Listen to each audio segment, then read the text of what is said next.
Sean todos bienvenidos, bienvenidas a este módulo de comunicaciones. En esta oportunidad vamos a desarrollar la clase número 5 que lleva por tema luchas personales en la comunicación oral. Luchas personales en la comunicación oral, entendiendo las luchas como las batallas que nos ayudarán a liberarnos de todo lo que nos obstaculiza personalmente. Esta es una lucha, nos proponemos a superar toda situación de timidez, de nerviosismo, de problemas de ego, de bajo autoestima, de conductas limitadoras. Es decir, es una constante batalla. Es impedir el darnos por vencidos ante una situación de hablar en público. Vamos a luchar, vamos a batallar contra todo eso. Sobre todo a identificar el temor, es decir, el miedo, que es una respuesta natural ante el peligro. Una sensación desagradable que atraviesa el cuerpo, la mente y el alma. Se puede deber a algo que pasó, que está sucediendo o que podría pasar. Y esto le pasa a cualquiera, le puede suceder a cualquiera. Por ejemplo, entendemos dentro del miedo dos conceptos aquí. Uno, la sensación de angustia provocado por la presencia de un peligro real o imaginario. Es esa sensación de angustia. Es ese sentimiento de desconfianza que impulsa a creer que ocurrirá un hecho contrario a lo que se desea. Y muchas veces asumimos un pensamiento negativo y creemos que todo va a salir mal. De tal manera que también esto provoca lo que nosotros llamamos un miedo escénico. Ese estado inhibitorio que reduce la efectividad comunicacional e impide el despliegue de las capacidades expresivas potenciales del que lo está sufriendo. Ese miedo intenso que puede llegar a sentir una persona ante una situación de hablar en público o a actuar ante una audiencia. Es como que si alguien nos estuviera empujando por detrás y dice, sal al escenario, sal, y uno dice, no, es que me da temor, me da miedo, me da, las manos me sudan, me da cierto temblor. Entonces hay varias situaciones ahí, dentro de ellas el miedo a ser rechazados o enjuiciados. El miedo al rechazo es una situación desagradable y en muchos casos es difícil de superar, no imposible, pero sí difícil de superar. Y en algunas situaciones se ha vuelto hasta una costumbre, porque nos está conectando con una sensación de ser juzgados, de que alguien esté pensando mal, mira, se equivocó, cometió un error. Uno crea esa mentalidad. Uno dice, si yo me equivoco me van a rechazar, yo creo que no me van a aceptar, yo creo que la gente se va a burlar. Entonces uno crea, construye todo un mundo negativo. Piensa, y si no les gusta, y si lo hago mal, y si no me vuelven a llamar, no me van a tomar en cuenta, ¿qué van a decir? Me voy a expresar medio raro, no sé, tengo miedo. Entonces ya la persona está construyendo ese mundo negativo antes de que las cosas sucedan. Y es también ese temor de dejar una mala imagen. El miedo a la imagen que otros tendrán acerca de mí. ¿Qué van a pensar de mí? Ese miedo al qué dirán. Es un temor infundado e irracional que nos está frenando muchas veces. Nos impide vivir con libertad, nos condiciona, nos restringe, nos arrincona, nos limita, nos obstruye y nos confina. Uno tiene que romper con ese temor, tiene que romper con ese miedo. Los grandes oradores también han pasado por momentos difíciles, pero que los distingue a ellos que han logrado vencer todos esos obstáculos. Y entre esos obstáculos también está la falta de disciplina. Ahí es donde está el problema. Como uno no investiga adecuadamente el tema, como uno no hace buen uso del tiempo, se distrae en otras cosas, le cedemos prioridad a otras situaciones, entonces vamos a tener que acudir a la improvisación. Vamos a improvisar. Y si no, vamos a caer en el barullo. El barullo es el bla, bla, bla, bla, bla, bla, sin ningún contenido. Y esto, por supuesto, que va a crear algún tipo de malestar en el público. Y en el caso de nosotros, por esa falta de disciplina, por esa falta de empeño, por esa falta de dedicación, de investigación, de desarrollo, de trabajo en el tema que vamos a compartir, es por eso que llegamos con toda esa inseguridad. Es un problema que estamos llamados a superar, la falta de disciplina. También existe lo que llamamos nosotros el nerviosismo. En algunos casos es una situación muy difícil que ha costado superar para algunos. El nerviosismo es un estado interior de agitación en el que se reduce o se pierde la calma natural.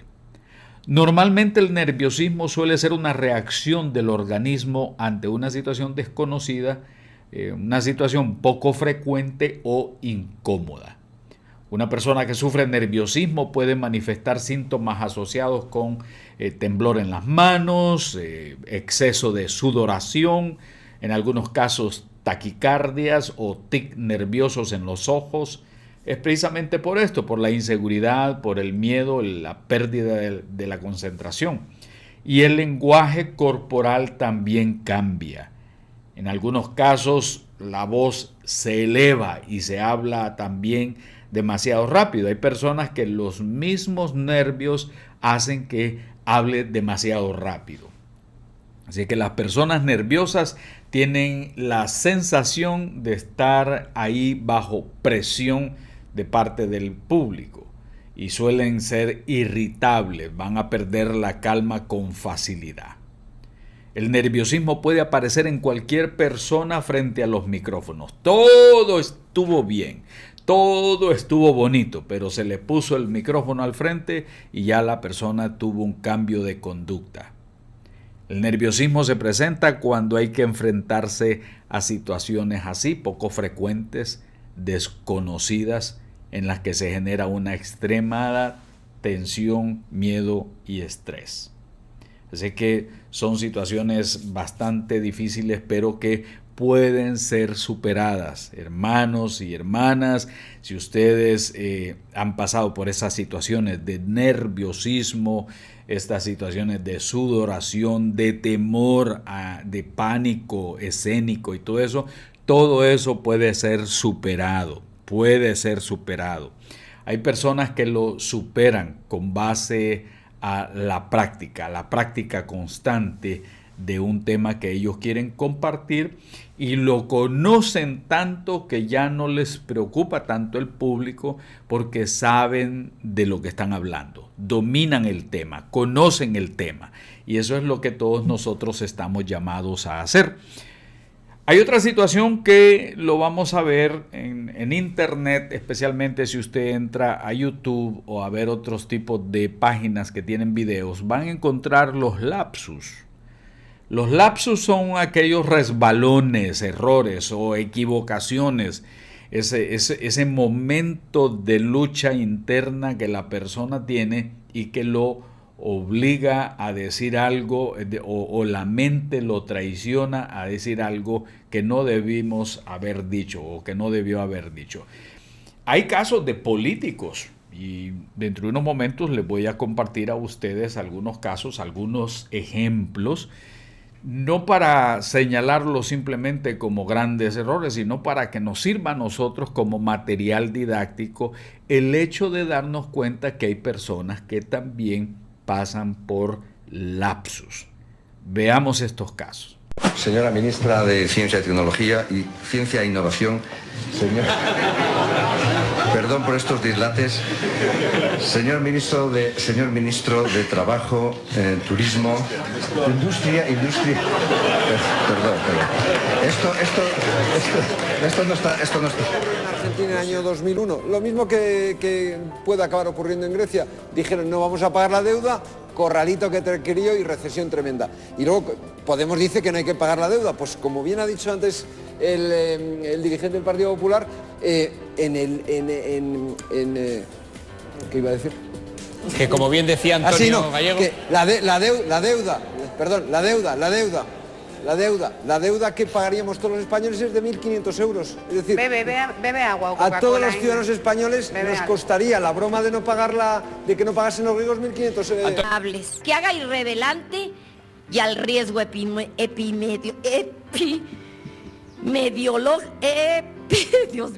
epidemiológico fue exponencial la legitimidad de un gobierno para que los niños lean mejor y a la hora que tenga que hacerlo no se equivoque con algunas palabras. Como hemos visto, hay lapsus que podríamos cometer nosotros, errores que podríamos cometer. Ha sucedido con candidatos a la presidencia, con políticos, con personas, con diputados, en tantas situaciones, maestros, pastores, personas de todas las disciplinas del conocimiento, que en algunos momentos los nervios traicionan. No importa si es un maestro, es una maestra, muchas veces si no dominamos bien el tema que vamos a compartir, nos podemos equivocar en la lectura, en la dicción, en la forma de hablar, de proyectarnos. Ahora bien, vamos a ver entonces la otra cara de la moneda. En los primeros momentos hemos hablado de personas que están sufriendo de pánico escénico, de miedo escénico, de hablar frente al público, de tener un micrófono cerca. Hay personas que dicen apártenme el micrófono, sin considerar que sin el micrófono los demás no van a poder escuchar bien. Entonces vamos a ver la otra cara de la moneda, que ya no es ese miedo, ese pánico, sino es esa seguridad en sí mismo que va más allá de los límites y que raya con la arrogancia. Ya se siente tan seguro que se volvió arrogante, vanidoso, manifiesta un exceso de confianza. Llegó al tema del egocentrismo, de la egolatría, que vamos a ver más adelante. En este caso, la arrogancia es considerada un defecto que se refiere al excesivo orgullo de una persona. Es un orgullo que tiene ahí con relación a sí misma y que le lleva a creer y a exigir privilegios de los que tiene derecho. La persona que está convencida de ser superior a los demás no permite ni siquiera algún tipo de crítica, porque enseguida da muestras de intolerancia y mal humor, se enoja. Si alguno le dice, mira, te equivocaste o dijiste algo, eso es un detonante. Ya la persona con eso se enojó porque lo que está necesitando, pidiendo es que alguien le diga, estuvo fenomenal, estuvo muy bien, qué bueno que lo hiciste. Pero si alguien le dice, te equivocaste en este punto, te equivocaste en el otro, la misma arrogancia lo lleva a ofenderse ante esta situación. El otro punto del otro lado de la moneda es la vanidad. La vanidad se define como la creencia excesiva en las habilidades propias o la atracción causada hacia los demás. Es un tipo de arrogancia, engreimiento, es una expresión exagerada de la soberbia. Se preocupan este tipo de personas más por la apariencia y el tono de su voz que por el contenido de las enseñanzas. ¿Qué tal ando vestido? ¿Qué tal me escuché? ¿Cómo modulé la voz? ¿Te gustó cómo hablé? ¿Cómo me refería a este tema con estas palabras? Es decir, la persona es un narciso o una narcisista y está esperando que la gente le alabe y le halague por esta situación, como es lo que sucede con la egolatría y el egocentrismo.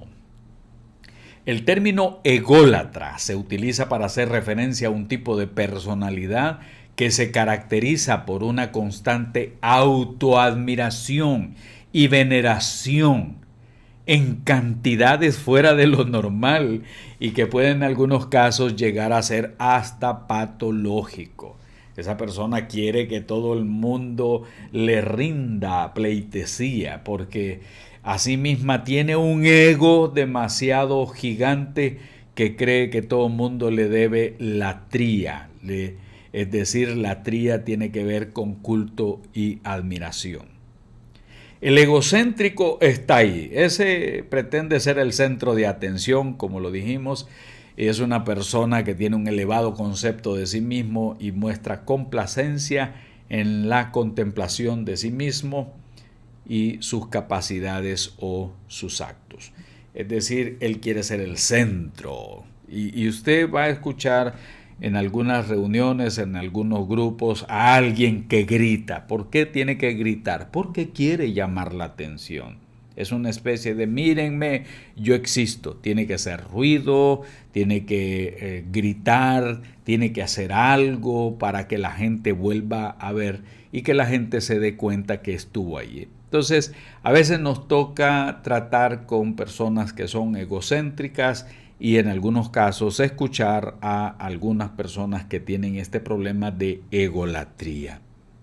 Ese es el otro lado de la moneda. También existe la megalomanía, es una condición psicopatológica caracterizada por fantasías delirantes de poder, de relevancia, omnipotencia y por una inflada autoestima. Son trastornos mentales caracterizados por una autoestima orgullosa y exagerada en todos los ámbitos, acompañados de delirios de grandeza.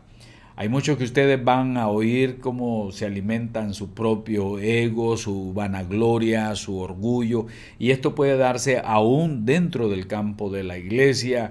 Vamos a hacer grandes cosas, vamos a construir esto, vamos a hacer lo otro, y entonces ya somos tantos, ya somos aquí, ya somos allá, tenemos poder en grupo. Es decir, estas personas están siempre hablando con delirios de grandeza en todos sus discursos. Pero hay muchas personas sinceras que reconocen sus limitaciones, reconocen sus problemas internos y están luchando por salir de esa situación. Han reconocido que hay temores, han reconocido que hay desviaciones de personalidad. La persona dice, a mí me falta superar esta situación. Yo quiero superar esto, yo quiero expresarme bien, yo quiero comunicarme lo mejor posible, no por mí, sino para que el grupo comprenda. Y una vez que el grupo comprende los conceptos, vamos a caminar todos en una misma dirección. En ese sentido, ya no me importa mi persona en sí, no me estoy concentrando en mi persona. Estoy poniéndole atención a que todo el grupo entienda y comprenda los conceptos para que entre todos podamos salir adelante. Entonces, ¿cuáles son las claves para vencer estos problemas de los dos lados de la moneda? Uno de ellos que estamos proponiendo, como esta es una clase para la iglesia y para personas de iglesia, cómo vencer esta situación. Observe bien, en Hebreos 12:2 nos habla a nosotros de poner los ojos en Jesús, autor y consumador de la fe. Esa es la clave número 1 para que usted pueda comunicarse bien de tal manera que pueda capacitar, pueda ayudar a otras personas a entender, a comprender, a asimilar los temas que se quieren compartir. Voy a asumir mi rol como comunicador o comunicadora al servicio de mi Señor Jesucristo. Voy a asumirlo poniendo mis ojos en Él. Cuando yo pongo los ojos en Él y estoy sabedor que voy a servirle al Señor, entonces la mirada se aparta de mí mismo. Ya no está enfocada en mí mismo, sino está enfocada en el Señor. Ahí está, para los que somos servidores, en este caso de Jesucristo, ponemos la mirada en Él. Mi confianza está en Él. A Él es a quien yo le sirvo. Mis ojos están puestos en Él. Cuando ya mis ojos están puestos solo en mí, en mis capacidades, en mis habilidades, y tengo esos temores, entonces yo voy a tener serios problemas. Puestos los ojos en Jesús es el aspecto principal, el primordial, el número uno de esta situación en mi deseo de vencer en estas luchas. El segundo punto importante es mantenerme enfocado en los objetivos y en las metas del tema que yo voy a exponer. Si escogí un tema o me dieron un tema, yo voy a enfocarme en ese tema. Voy a apartar la mirada de mí mismo, de toda situación de preocupación, de nerviosismo, todo esto, y me voy a enfocar en el tema. Eso es otro de los aspectos importantes, es enfocarme en el tema que voy a compartir. Ahora, para que yo me enfoque bien en ese tema, debí haberme preparado lo más posible.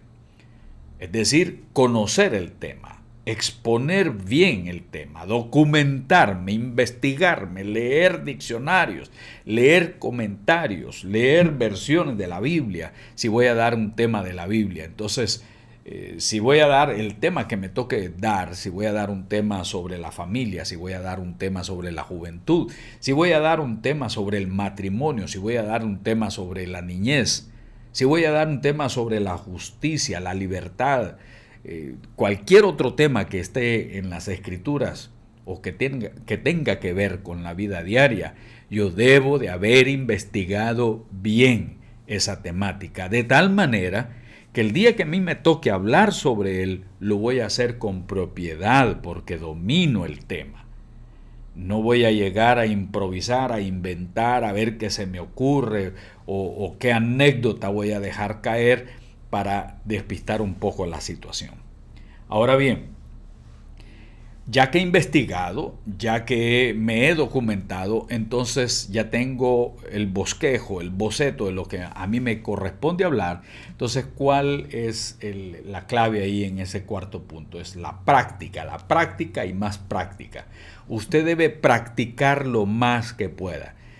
Hágalo en su casa, en sus momentos a solas, enciérrese en su cuarto, búsquese una oficina, búsquese un lugar, un espacio encerrado donde usted pueda practicar el tema que va a dar, de tal manera que cuando ya le toque dar este tema, ya usted ya lo conoce, ya ha practicado, ya domina la temática y lo ha dicho tantas veces, señale las palabras que son difíciles de pronunciar, hasta dominarlas.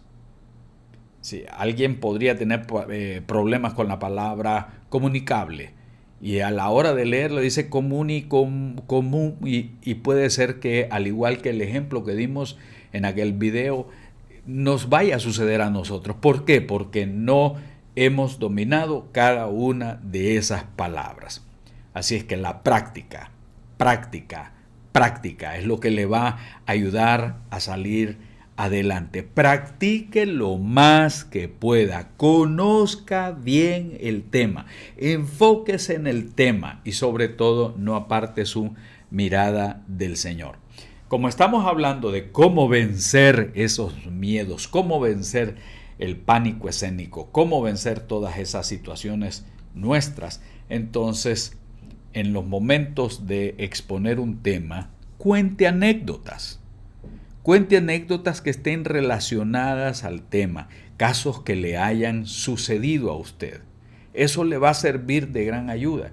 Hable de su propia experiencia, porque cuando usted habla de sí mismo, de sus experiencias, entonces hay soltura en usted.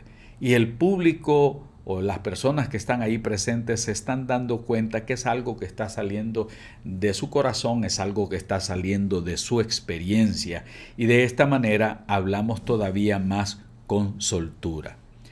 Escriba sus propias anécdotas, lleve un banco de recursos de las anécdotas que usted ha tenido. Y además de todo esto, oriente sus pensamientos de una manera positiva.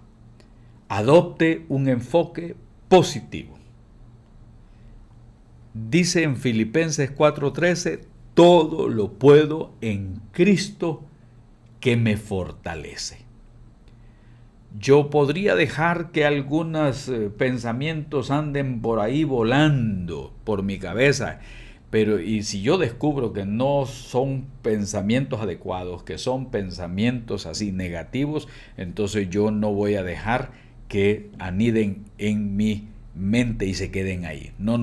Yo voy a tratar todo lo posible de pronunciar este pasaje bíblico, todo lo puedo en Cristo que me fortalece, de tal manera que la palabra de Dios queda tan fuerte en mi mente y en mi corazón que me harán olvidarme. Recuerde lo que decía anteriormente, puesto los ojos en Jesús, autor y consumador de la fe, y en mis adentros yo digo, todo lo puedo en Cristo que me fortalece.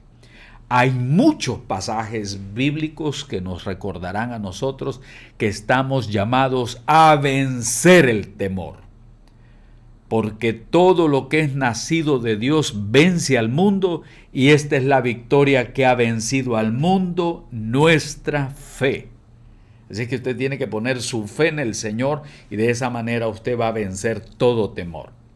En Josué 1:9 dice, mira que te mando que te esfuerces y seas valiente. No temas ni desmayes, porque Jehová tu Dios estará contigo donde quiera que vayas. Yahvé tu Dios estará contigo donde quiera que vayas. Y Nelson Mandela decía, no es valiente quien no tiene miedo, sino quien sabe conquistarlo. Así es que es un asunto de conquistar el miedo. Hay una recomendación más que damos en este tema, y es que no trate de imitar a nadie.